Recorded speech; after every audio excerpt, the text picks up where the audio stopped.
یہ جو قربانی کا مسئلہ ہے، اس کے بارے میں ایک زمانے میں تو بہت منکرین حدیث کی طرف سے اس کے خلاف بڑی جو ہے ایک مہم چلی تھی کہ ختم کیا جائے اس کو، یہ خام خواہ جو ہے خرچ ہوتا ہے بہت بڑا اور ضائع ہوتا ہے گوشت،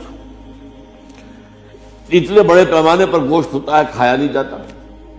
اچھا ایک زمانے میں فریج بھی نہیں تھے، یہ بھی نہیں کہ آپ محفوظ کر دیں، گوشت ضائع بھی ہو سکتا تھا، اور بھی چیزیں جو ہے وہ گوشت کی وہ صحیح طور سے استعمال نہیں ہوتی تھی۔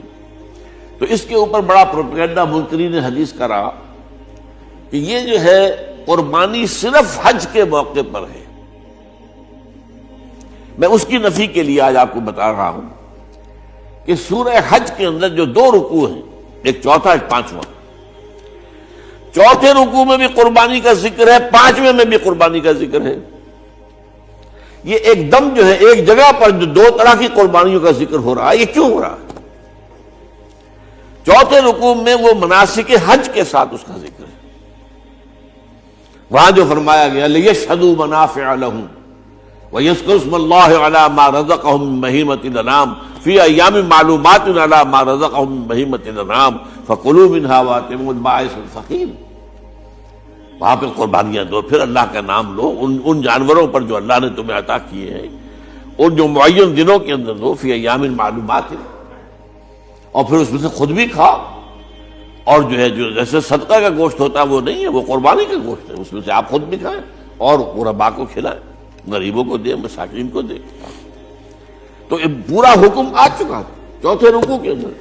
پانچواں رکوع پورا کا پورا جو ہے وہ عید الاضحیٰ پر ہے میرے نزدیک۔ یہی حکمت صوم کے بارے میں ہے کہ وہاں جب ایک حکم تکرار کر کے آیا کہ پہلے فرما دیا گیا فَمَنْ كَانَ مِنْكُمْ مَرِيضًا أَوْ عَلَىٰ سَفَرٍ فَعِدَّةٌ مِّنْ أَيَّامٍ أُخَرَ، اگر بیمار ہو کوئی اور یہ یا کہ سفر پر ہو تو وہ تعداد دوسرے دنوں میں پوری کرے۔ پھر کیا وجہ دوبارہ آ رہا ہے؟ شَهْرُ رَمَضَانَ الَّذِي أُنزِلَ فِيهِ الْقُرْآنُ هُدًى لِّلنَّاسِ وَبَيِّنَاتٍ مِّنَ الْهُدَىٰ وَالْفُرْقَانِ فَمَنْ شَهِدَ مِنكُمُ الشَّهْرَ فَلْيَصُمْهُ وَمَنْ كَانَ مَرِيضًا أَوْ عَلَىٰ سَفَرٍ فَعِدَّةٌ مِّنْ أَيَّامٍ أُخَرَ۔ کیوں؟ یہ تو ادبی اعتبار سے یہ کلام کا عیب شمار ہوتا، تکرار بلا کسی سبب کے، نہیں سبب کے بغیر نہیں ہے۔ وہاں کیا تھا؟ وہاں ان دو رعایتوں کے ساتھ تیسری بھی شامل تھی کہ اگر صحیح ہو اور مقیم ہو پھر بھی روزہ نہ رکھو تو ایک مسکین کو کھانا کھلا دو۔ یہ رعایت ختم ہوئی ہے رمضان کے روزے کے ساتھ، اب رکھنا پڑے گا روزہ، اور اگر بیمار ہو یا سفر پر ہو تو ٹھیک ہے دوسرے دنوں میں پورا کرو، پورا کرنا لازم ہے اس کو۔ تو یہ چیز جو ہے یہ در حقیقت کسی وجہ سے ہوتی ہے۔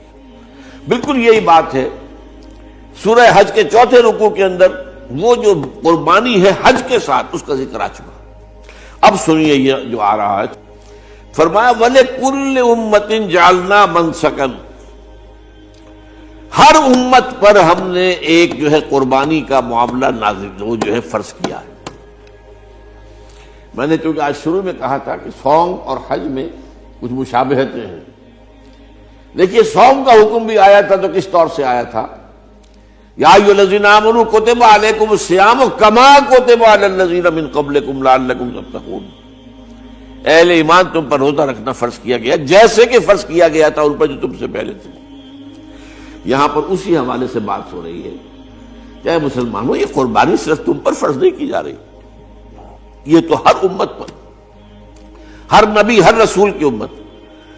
وَلِكُلِّ أُمَّةٍ جَعَلْنَا مَنْسَكًا لِيَذْكُرُوا اسْمَ اللَّهِ عَلَيْهَا، تاکہ وہ نام لیں اللہ کا، عَلَىٰ مَا رَزَقَهُم مِّن بَهِيمَةِ الْأَنْعَامِ، جو کچھ اللہ تعالیٰ نے انہیں رزق دیا ہے، یہ چوپائے جو ہیں حیوانات قسم کے، ان پر اللہ کا نام لے کر چھری پھیری جائے، اللہ کے نام سے ان کو ذبح کیا جائے۔ فَإِلَٰهُكُمْ إِلَٰهٌ وَاحِدٌ فَلَهُ أَسْلِمُوا، تو یہ جان لو کہ اس قربانی کی اصل روح کیا ہے؟ وہ یہ ہے کہ اللہ تمہارا ایک الہ ہے، اسی کے سامنے تمہیں سر جھکانا ہے۔ یہ روح تقوی اگر نہیں ہوگی تو یہ قربانی بے معنی ہو جائے گی۔ نماز و روزہ و قربانی و حج یہ سب باقی ہیں، تو باقی نہیں ہے۔ جب اللہ تعالیٰ کے ساتھ تعلق نہیں ہے تو یہ ساری چیزیں ریچولز بن جائیں گی۔ خليل بالقرآن هو إمامنا على هداية الله